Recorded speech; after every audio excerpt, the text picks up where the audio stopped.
In this video, we're going to talk about how the while and for loops work. So let's get right into it. Let's take a look at some code here. This is one of the first programs that I ever wrote. I didn't write it in C# originally. I wrote it in BASIC for the Commodore PET when I was a small child. I wanted to make programs that made rocket ships fly around the screen, which was pretty fun. So this program does something pretty straightforward. You can tell that it writes out 10, 9, 8, 7, 6, 5, 4, 3, 2, 1, blast off. Pretty straightforward program. Also pretty verbose. I'm not even going to run it. You can probably figure out what it does. I'm going to rewrite this in a form that is even more verbose, but that illustrates something about its structure. Right?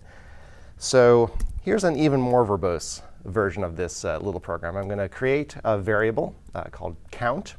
I'm going to assign it the value 10 initially, and then I'm going to write it out. And then I'm going to subtract 1 from it. So I'm going to say on the left-hand side of the assignment is the variable count. So it's going to take on a new value. What value is it going to take on? It's going to take on the value of count minus 1. So if it starts off as 10, count minus 1 is 9. The new value will be 9. We write out 9. The new value is 8. We write out 8. And so on, and so on, and so on, until we write out blast off. All right. Again, I think it's pretty clear how this program works. I'm not going to run it. All right. What I want to illustrate here is that we have the same two statements repeated over and over and over again until something happens, right? Until count becomes 0. And there's a structure in C# for precisely this that allows you to make this program much, much less verbose. So let's take a look at that. We'll just get rid of that. All right. Here is the very concise way to write this program. Right? We start with a variable, int count. We say that it's equal to 10. Then we say while count is greater than 0. Write out count. These are the two lines that we had repeated over and over and over again. And then at the end, we could say console.writeLine blast off. And a semicolon at the end. All right. So what is this while loop thing here? The while loop is a lot like the if statement. You recall that the if had the keyword if. And then a condition in parentheses, and then a statement after that. And an if also had an else with another statement after it that was optional. And like the if statement, the condition is a Boolean expression. And like the if statement, the body is also a statement. And it's usually a block in a while. And we will see why that is.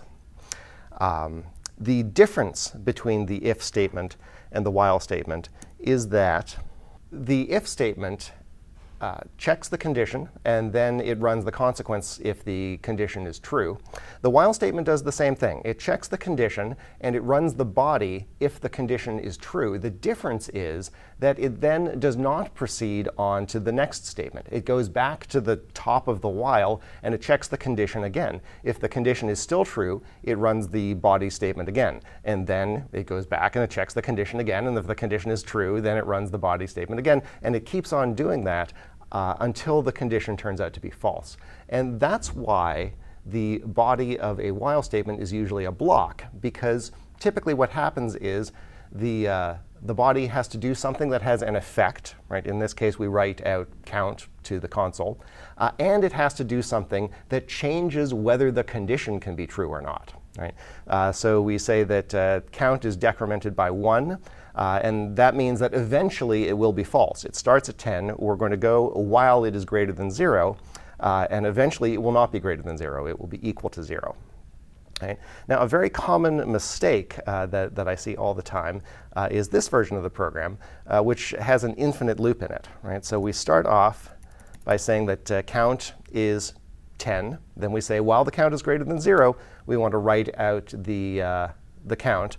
But there's no decrement in here, so it will keep on writing forever. And in fact, if we step into this thing, we can see that happening. So we start off in the original correct form of the loop. We say that count is 10. You can see that on the locals window, count is now equal to 10. We check the condition, is count greater than 0? Yes, it is. Then we write count out to the console. We subtract 1 from count, it becomes 9. And then we go back to the top of the while again, right? And we check the condition again. Is the condition still true? It is still true. So we run the body again. We keep on doing this. It keeps on getting smaller and smaller. 7, 6, 5, 4, 3, 2, 1, 0. Blast off. All right, there we did. Now this version of it, we reset count to 10. Right? We see if count is greater than 0. It is. We write out count. It's still greater than 0. It's still greater than 0. This will go forever. It will never get to blast off. And so be very careful when you are writing loops to make sure that the condition is actually changed by the interior of the loop so that it eventually becomes false. Otherwise, your loop is going to run forever.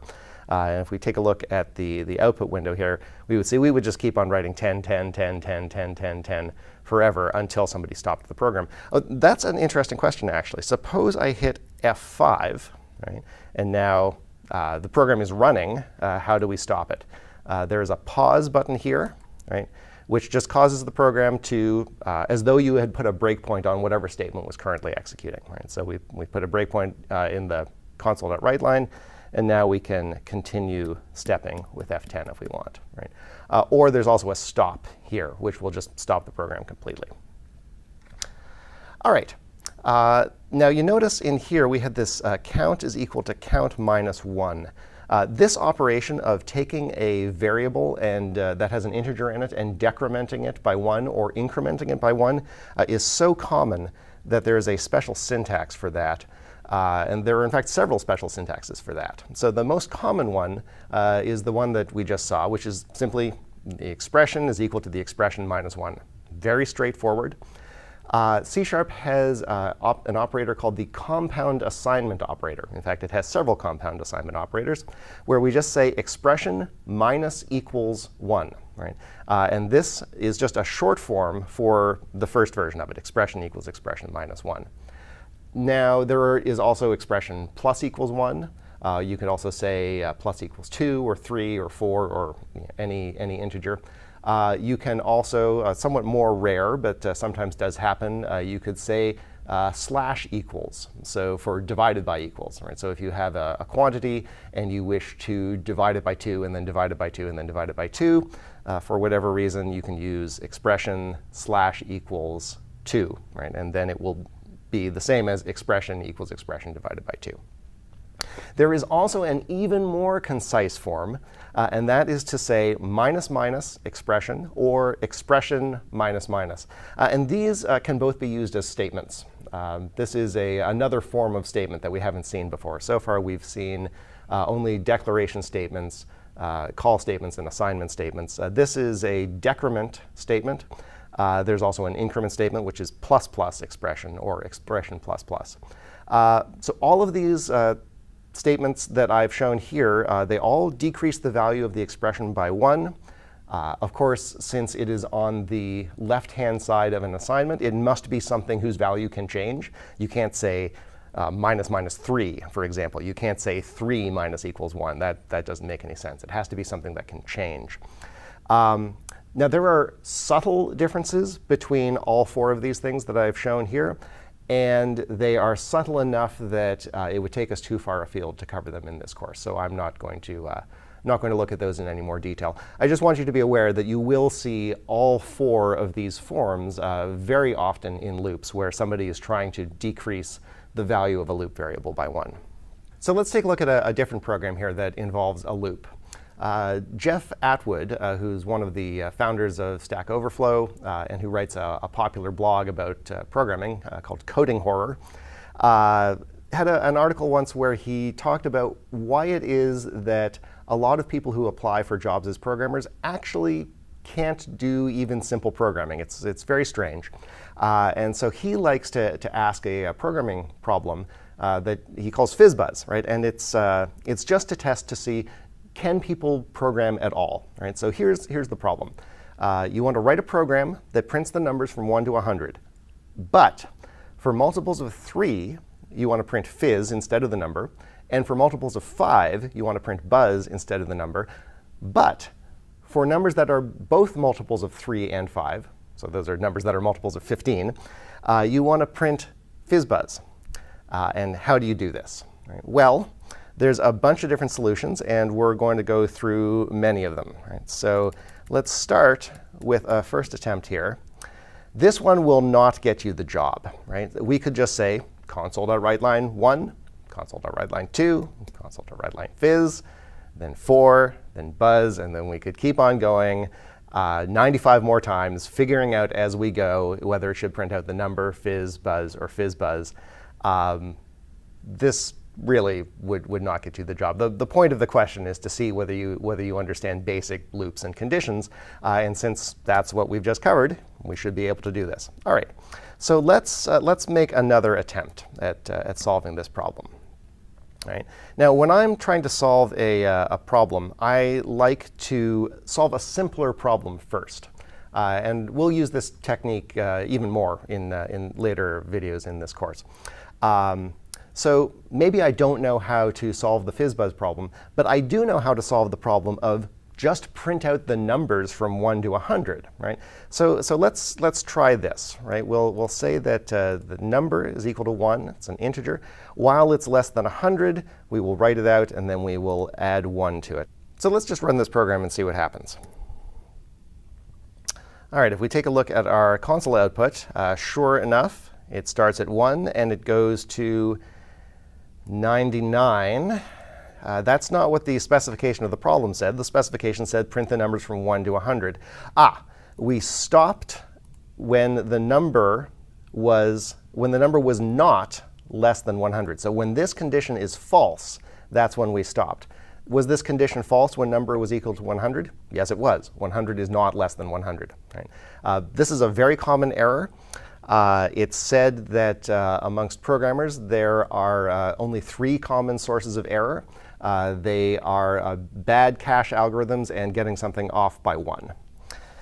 All right, so let's try a third attempt here, where we will actually add buzz to the program, and this time we will say less than or equal to 100.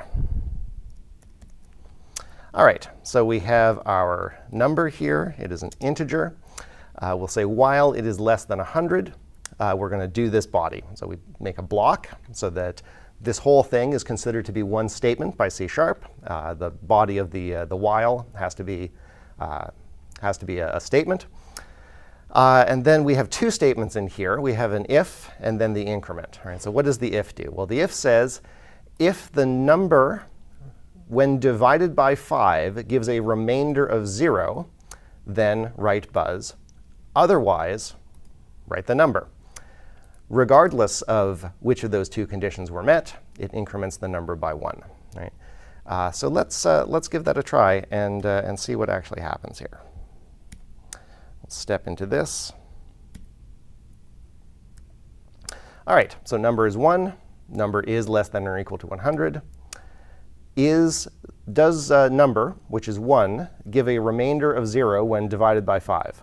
No. So it writes out the number, then it increments it. Now it's 2. We run the while again. The condition is still true. The number is less than or equal to 100. We write out the number. We write out the number. We write out the number. All right, this time, number is 5. 5 gives a remainder of 0 when divided by 5, and so we write out buzz. And so this seems to work. Right? And if we actually run this all the way to the end, you can see that, sure enough, we start out at 1, 2, 3, 4 buzz, 6, 7, 8, 9 buzz, and so on. OK, so we are making progress here. This is good. All right.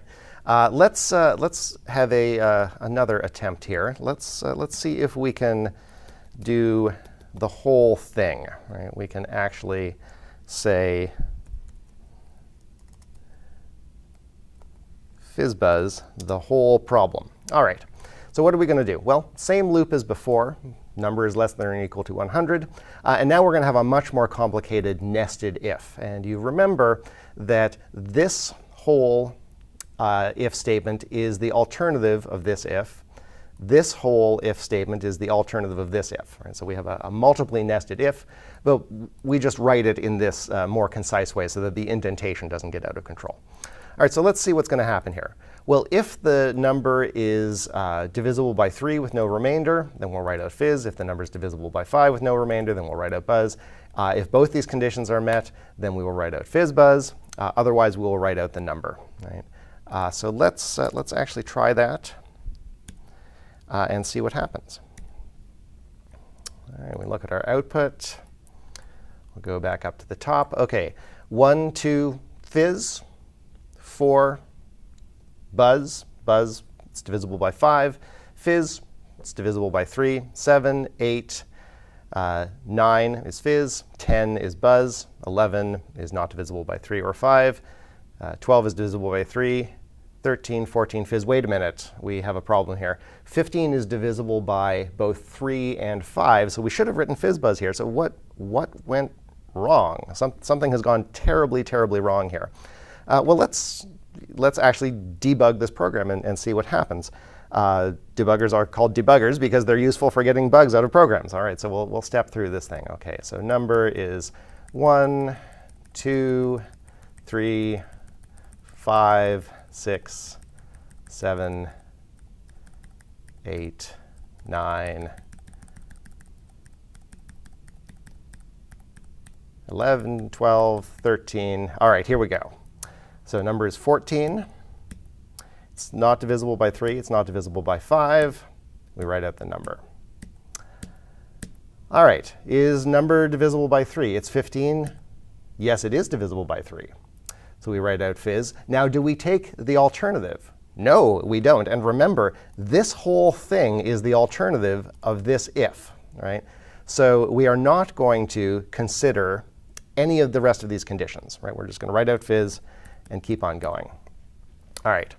So plainly, this program is wrong. How are we going to fix it?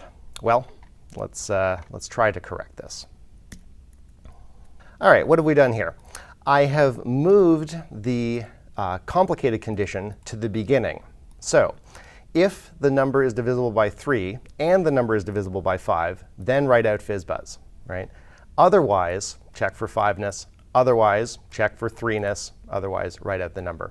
And this program is now correct. Right? And if we were to run it, we could look at the output, and we would see, as we expected, 1, 2, fizz, 4, buzz, fizz, and so on and so on. And when we get to 15, fizz, buzz. And then if we got down to 30, it would also be fizz, buzz, and so on. All right. So are we done? We could just stop here. Right? We could say, well, we have solved the problem. It's good.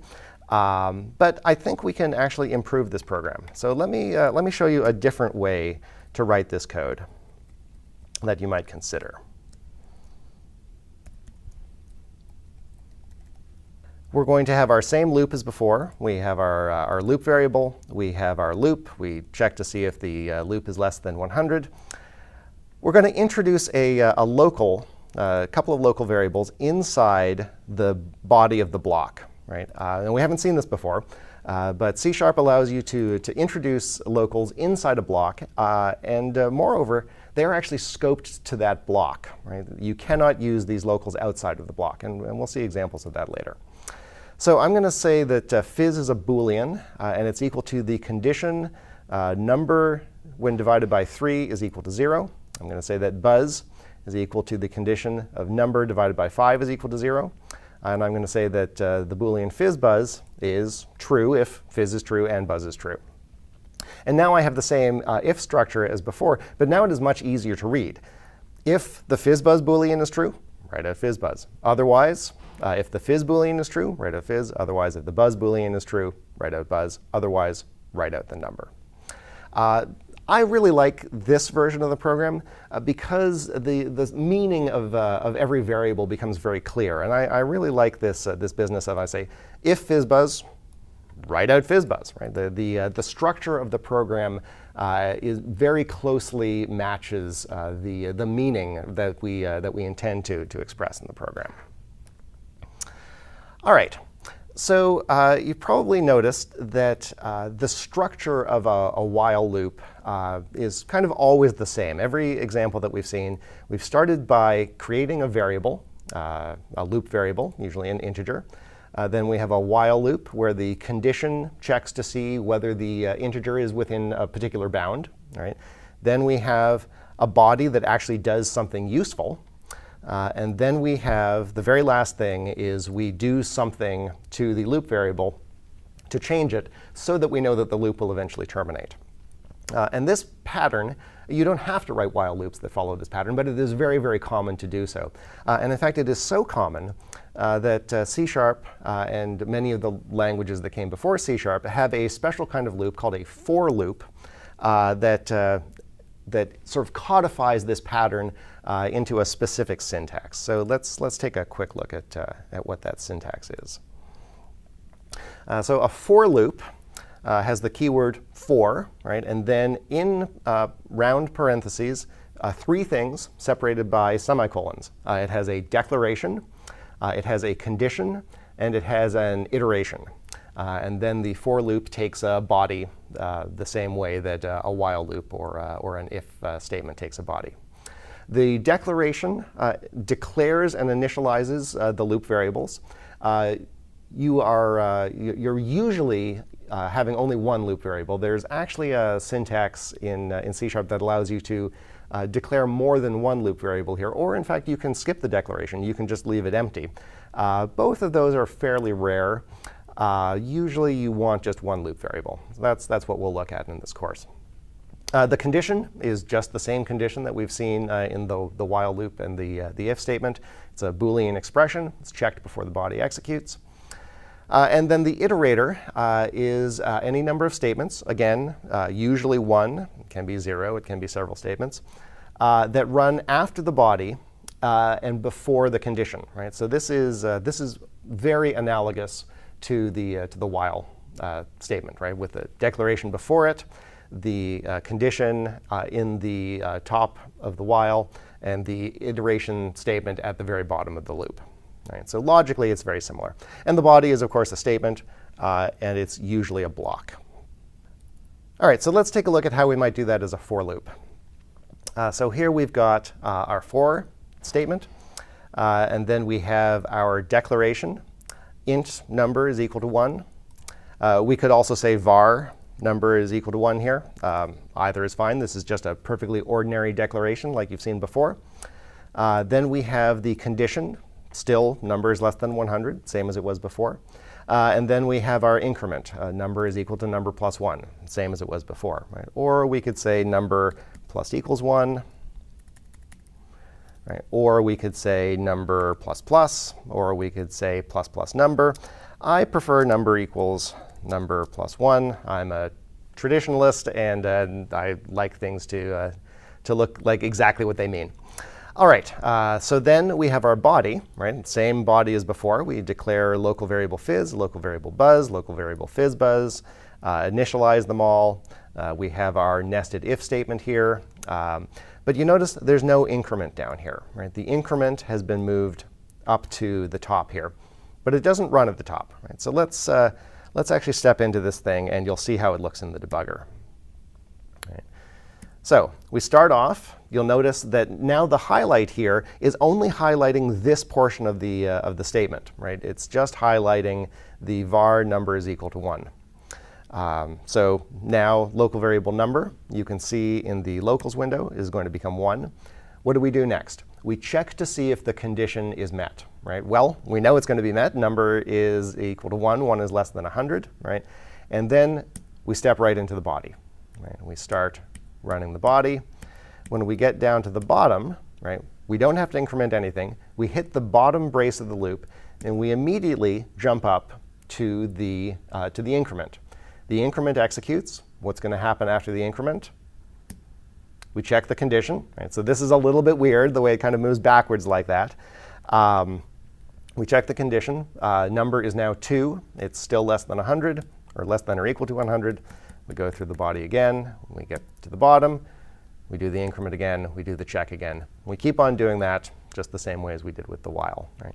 So the for loop, it's a bit of an odd syntax. It's really there for historical reasons.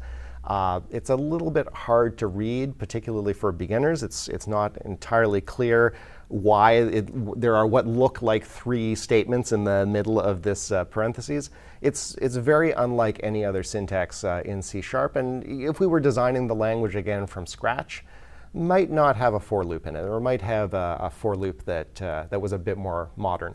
And in fact, funny thing, there is a more modern form of the for loop in C#. We're going to look at that in a later video. Summing up, the while loop is very similar to an if statement. It executes the body conditionally if the condition is true. But the difference between the while loop and the if statement is the if statement just executes the body once, or the alternative once, and then keeps on going. The while loop keeps on executing the body over and over again until such a time as the condition becomes false. The for loop that we saw is just a compact way of writing a while loop, where we can have the variable declaration, the condition, and the iteration all in one convenient place, and so that the iteration logic doesn't have to be mixed in with the body logic. We saw that there's a bunch of different ways to increment and decrement variables that are integers. So we could use variable equals variable plus 1, or we could say variable plus equals 1, or we could say variable plus plus, and same with all the minuses. We saw an infinite loop. If the loop's condition is always true, particularly because the body never changes anything about some part of the condition expression, then it will run forever. You've got to be careful of those. And we saw that you can scope a local variable to a block.